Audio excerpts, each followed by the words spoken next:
cleaning family, it's Carolyn Arellano, your cleaning business mentor. And in today's YouTube video, we are going to be doing some Q&A. So be sure to stick around for the entire video.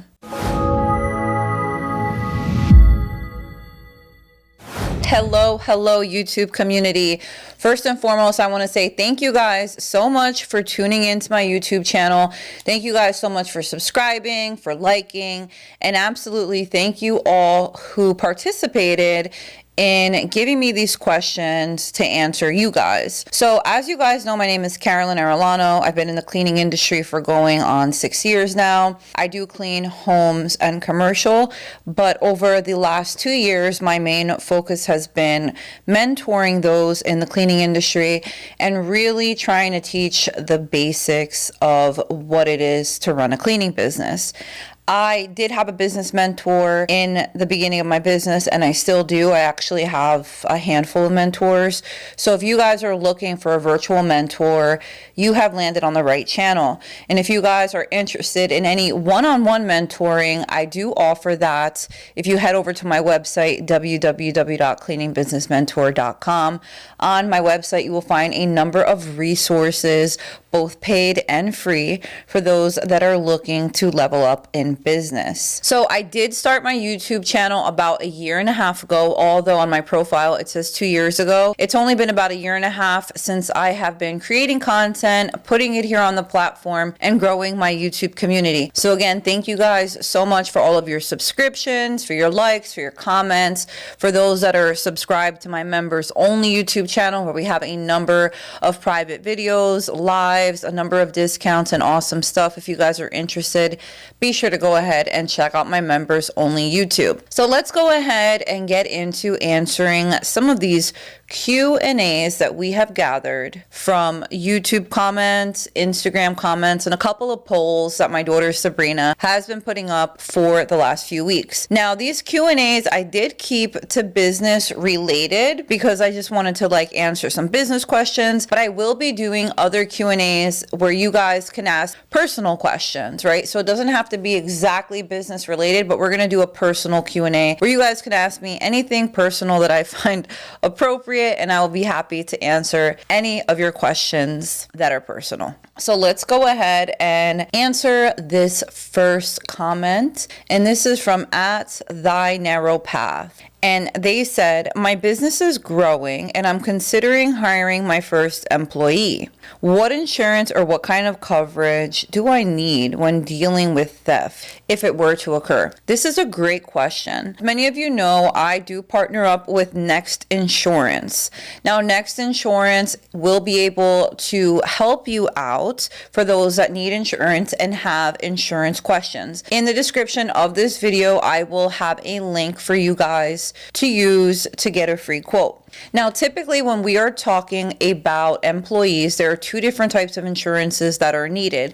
And this isn't across every single state or jurisdiction. So please be sure to link up with Next so that you can ask these questions. But typically what I've seen from working with business owners all over the country and in Canada, when you have employees, W-2 employees, you will need basic liability insurance. Okay, this is going to actually cover any kind of damage that is done to the property. I believe that also does cover theft. And then in terms again of W-2 employees, you may need to have workman's compensation. Okay, so employees, you typically need liability insurance and workman's compensation.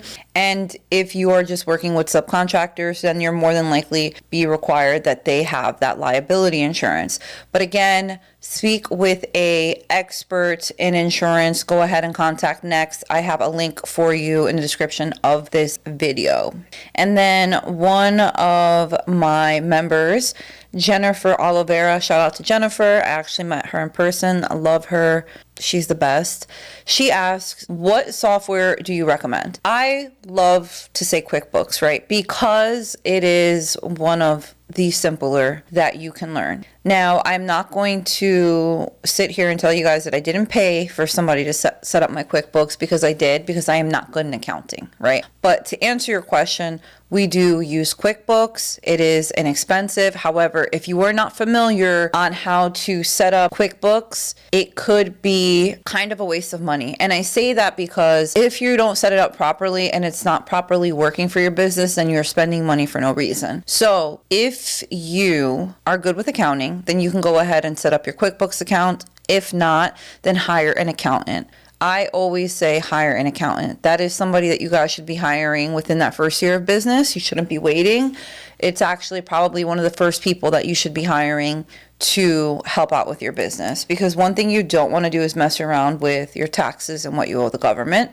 So the answer is QuickBooks. I do use that software. Again, I did have a professional set it up because I myself set it up maybe on 3 occasions and it wasn't right. I will be putting a link in the description of this video for you guys for QuickBooks. Anything that I mentioned throughout this video, I will be adding a link in the description for you guys. Now, our next question is from Golden Retriever Lover, who is one of my top commenters on YouTube and is one of my new subscribers for my members only. Shout out to you. I love you so much. And their question is, can you share your experience on the workflow, logistics, and schedule of a regular day with your cleaning technicians? Like, how do you coordinate the cleans? Also, I would love for you to make some new videos regarding the financial aspect, like making financial projections and setting realistic goals, cost cutting, KPIs, etc. So those kinds of videos I am working on, and they will be for my members only community, because that is where I can actually get into detail and make specific content that you guys are asking. So if you guys aren't a member, please be sure to go ahead and sign up. But I will answer your question, of course. What does it look like for a regular day for my cleaning technicians? How do we coordinate the cleans? Okay, so this is a really good question. So we do have a couple of different service areas for our cleanings, and based on where the technicians live is how we kind of base the cleanings, right? Because we are in such a big state and our service areas are kind of like spread out, we need to make sure that we do have teams in place that are local, okay? So that's number one. You never really want your technicians driving out more than 30 to 45 minutes, in between house cleanings and or commercial cleaning. Now, for us, a 45-minute drive is normal, right? So on the East Coast, that's pretty regular. It's not unheard of to drive, 30 to 45 minutes. For you, it might be different depending on where you live. But we try to have cleaning technicians in each service area, so that way they are not driving more than a 45-minute drive, right? 30 minutes is ideal, under 30, of course, but that's kind of how we decide who to send out, right? Because we work with subcontractors, what we do is a cleaning comes in through our website or over the phone, and the quote gets sent out, we agree upon it, we take a deposit, and then it has to go on the schedule. So what my assistant will do is, depending on who lives closest to that cleaning, we will offer it to the teams. We go down a list. We send out to the first cleaning team. If they're busy or can't take it, it goes out to the next cleaning team, and so on. And then what we do is we try to put the cleans on the schedule as close as possible, right? For example, if we are going to be in, let's just say, the Rahway area of New Jersey on Monday, and we see that a cleaning comes in Rahway, but they're requesting Tuesday, we will try our best to put those two cleans on the same day, whether that's moving one person or the other, or offering somebody some type of, add-on or discount. But you want to try to make this logistically make sense, right? So we happen to use, in the beginning anyway, we were using Google Maps, which is really easy. You can create a route. There are other platforms that help you create routes as well, but if you want to go free, use Google Maps. There's also, I think, the Badger app. I don't recall if that's free or not, but we used to use that.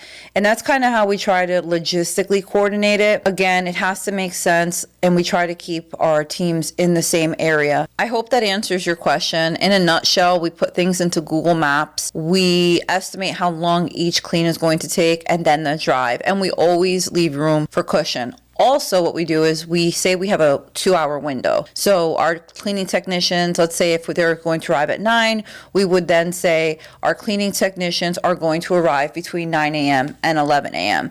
That way they have room for traffic or any other mishaps. All right, so the next question that we have is from YouTube, and this is from @GreenCleanC8M. Their question is, I am struggling with getting clients, commercial and residential. How are you successful getting clients? Well, with getting residential clients, we do run Google Ads to our websites, instant booking forms. We also run Google Ads to our phone number, so our Google My Business profile, and we do have somebody answering the phone and quoting. We also did a lot of organic marketing, and we still kind of do with our Google My Business. I would say that we're the heaviest on, we spend the most time. And by organic, I mean free. You don't have to pay for it. So Google My Business, we do put a lot of photos up there as we collect reviews. And then with commercial cleaning, we actually just hired a professional sales team, and they're called the Commercial Cleaning Blueprint. Now they work with cleaning companies to land warm leads. And what that means is they will set up walkthroughs for you and your business for clients that actually need your services. And I will leave a link in a description below so that you guys can set a free 10-minute consultation with the guys at the Commercial Cleaning Blueprint to see what package will fit right with your cleaning business.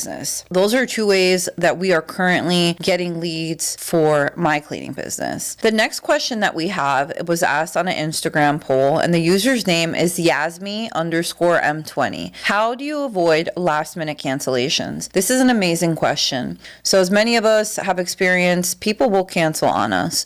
So something that we have done to kind of avoid last minute cancellations is that we take, and this is for residential cleaning only, we take non-refundable deposits. We take 25% non-refundable deposits, meaning 25% of the estimated clean. So if the clean is a $200 clean estimated, we are going to take $50 non-refundable, meaning that the client is going to pay $50 deposit toward that cleaning, and they are not going to get it back no matter what. So this actually helps with the last minute cancellations because people are putting a deposit down that they're locked into. So let's say somebody were to call and they wanted to cancel on the day of, or even 48 hours, and they call to cancel. Something that we would say is, Miss Arellano, we're really sad to hear that you have to cancel the cleaning tomorrow or today or like in an hour. However, we understand and we just want to let you know if you would like to move forward with booking again,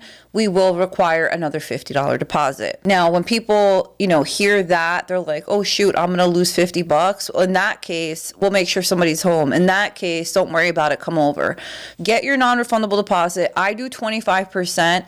I know a lot of other cleaning companies do 50% and or more. So do what feels comfortable with you, but that is one way to lock in people to a cleaning, and that will help them avoid any cancellations. And if they do happen to cancel, which, is sometimes uncontrollable and unavoidable, well, then you have $50 to help compensate your cleaning technicians for that lost day.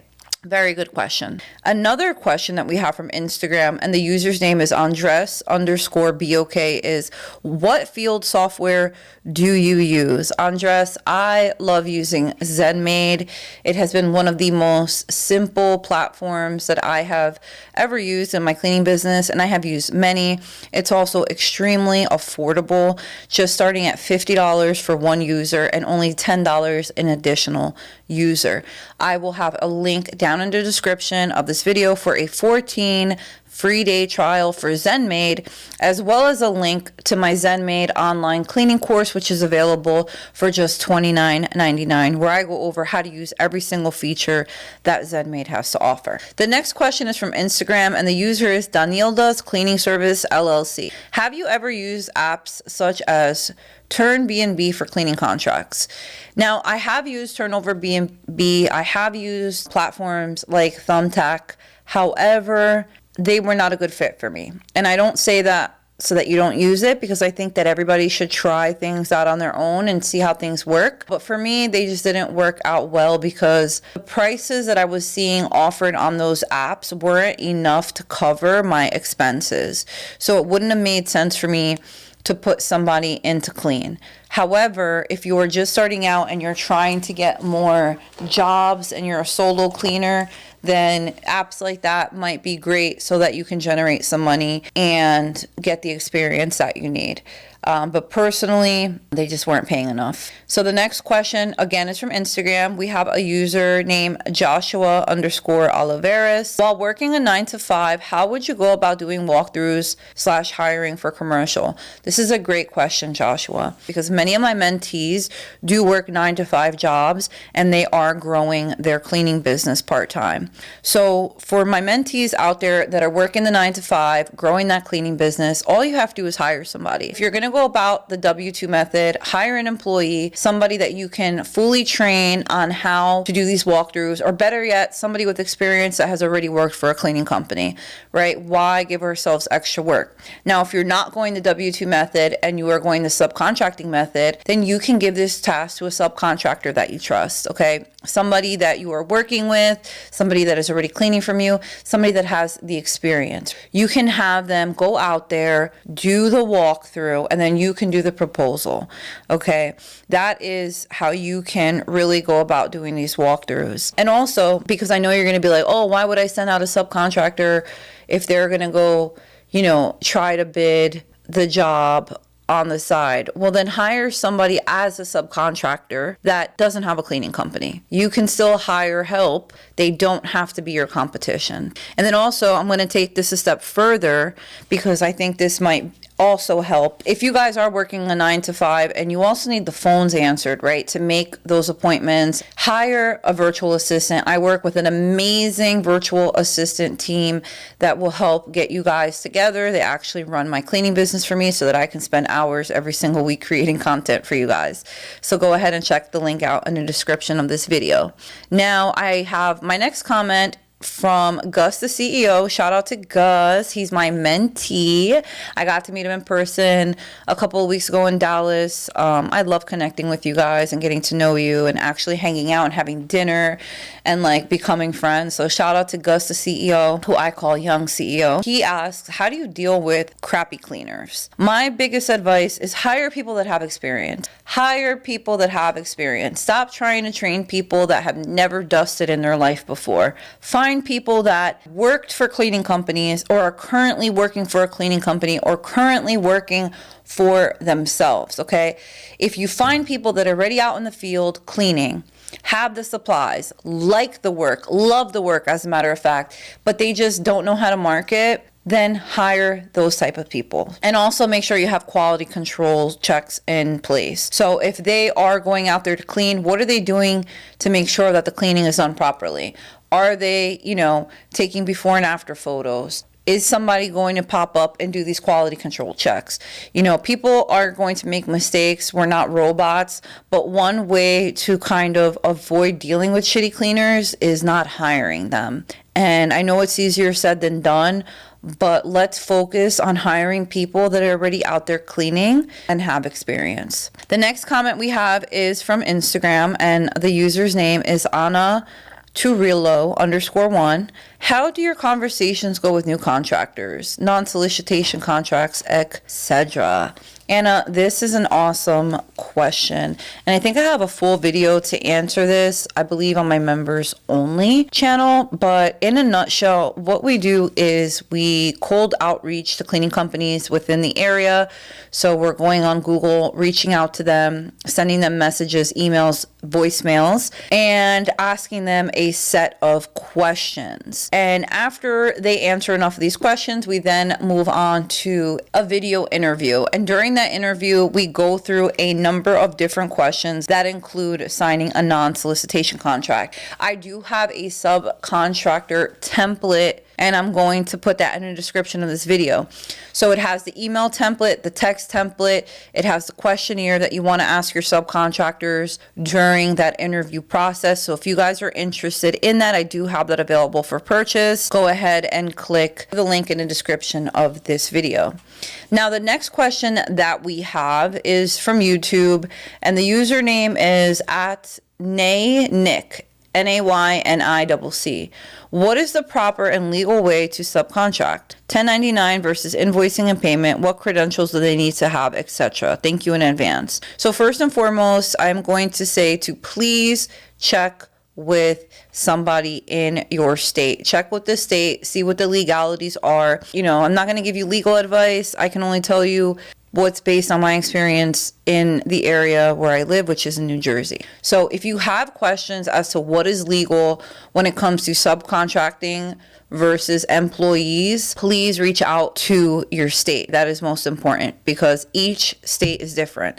Secondly, for us, I can tell you in New Jersey, we're required to have our subcontractors fill out a W-9 form before working with us, and they do have to invoice us, okay? They have to invoice us.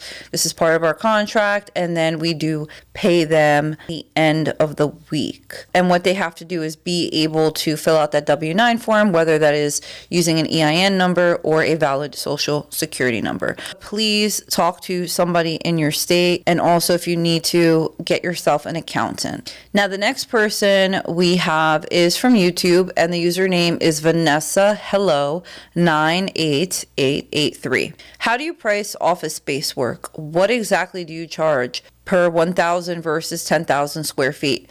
Well, Vanessa, I don't charge by the square foot. A lot of us don't charge by the square foot, and I will tell you why. You can have a 1,000 square foot office, office A, and another 1,000 square foot office, office B. Now, they could be the same exact square footage, but if the scope of work changes drastically, then you are going to add more time. Office A, high dusting, wiping, trash, and toilets. Office B, high dusting, floors, toilets, walls, sawdust, dumping out the shredders, flipping the chairs, stripping the floor. Do you see how the scope of work can completely change? The frequency can change. So many different factors that are involved. We do not charge by the square foot or quote by the square foot for that reason. You should definitely go in person and do a walkthrough. And if you want to know how to price an office space, I am going to refer you to a link in the description of this video where I have how to price an office. I also will link a video for you on how to perform a commercial cleaning walkthrough. So I hope that answers your question, Vanessa. Please be sure to check the links to watch those videos. The next question is from my top YouTube commenter, April Garcia, DFW. Shout out to April. I had the pleasure of meeting her in person in Dallas, Texas a few weeks ago. A lovely woman and business owner. And she says, someone recently looked over my Google My Business and said that I needed to have my address visible. After further research, if it's residential address, could it be suspended since it's not an actual physical commercial building? I don't believe that you have to have your address visible. There are plenty of Google My Business profiles that I've created where we've hidden the address because they were people's home address. Now, whether or not that's why you're getting suspended, I'm not quite sure, to be honest. And the reason why I say that is because Google has changed so much in the last few weeks and has been made it so hard for people to verify their profiles. So read through the guidelines and really go through each and every single line to see what it is that they are requiring. Google My Business has been such a headache lately. I'm sorry they're giving you a hard time. The next comment also comes from YouTube, and the username is at Kevin Prieto 1130. Advice on how I can get leads. I just don't have any idea on how to sell my services. So Kevin, as I mentioned earlier, I will put a link in the description of this video so that you can link up with the guys from the Commercial Cleaning Blueprint, who are a professional cold calling team. Also, Google ads are awesome. Please go ahead and look through all the videos on my channel. For our final question, you guys, thank you guys for all of you guys that left these questions. This is from another YouTuber at Faltonito. I think that was right. What advice would you give someone who doesn't have the motivation to continue with the business because they're not putting in the work to see results? This is actually an amazing question. And shout out to you for being self-aware. This is the most self-aware question I've ever seen. It's so real, and I appreciate it.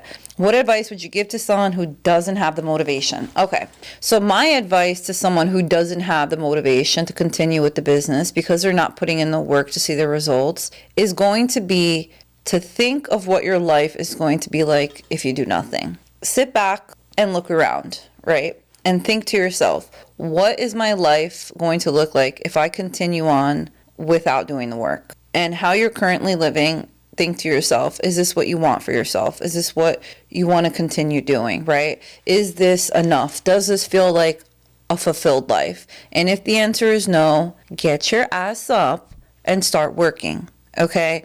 Motivation is great, right? But we're not always motivated. I'm not motivated. I'm not motivated every day. Do you think I'm motivated every day? Absolutely not.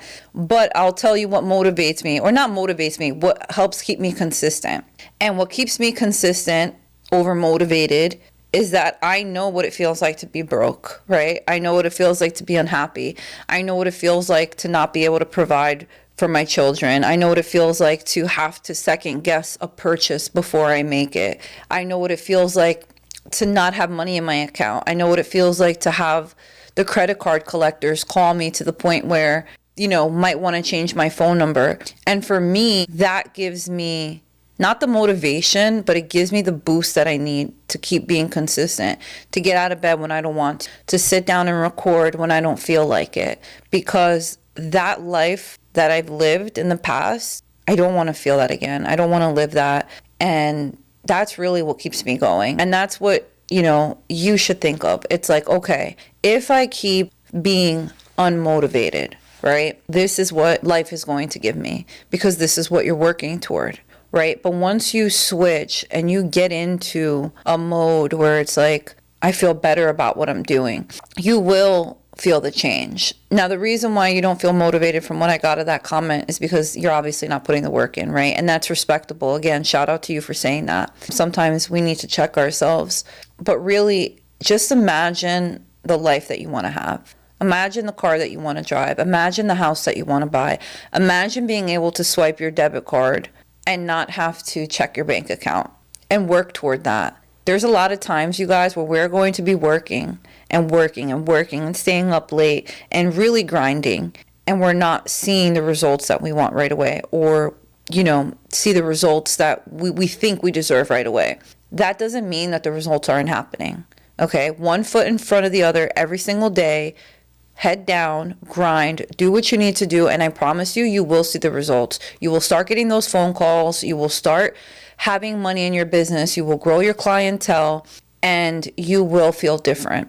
I will tell you, for me, I really don't like the word motivate, but one of the biggest motivators for me is money. And it's not that I'm chasing a dollar. It's that I'm chasing a better life. And I know, right? I know for a fact that the harder that I work, the more money that I have in my bank account.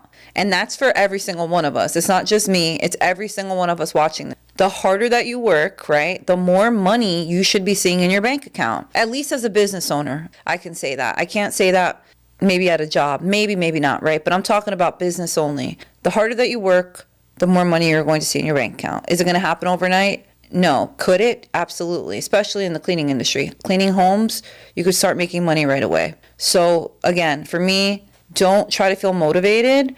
Try to envision the life that you want to live and then work toward that. And then also, for an added motivation, I would say listen to audiobooks. Listen to books that are going to help open your mind. Listen to books that are going to motivate you.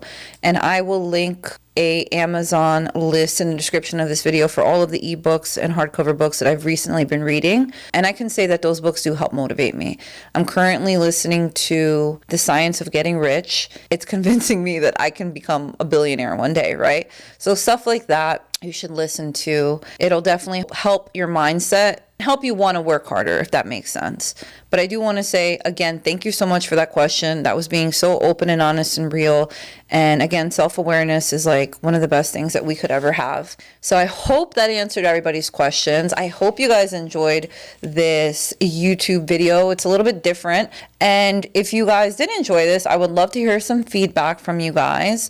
And yeah, let me know in the comments what you guys thought of this video.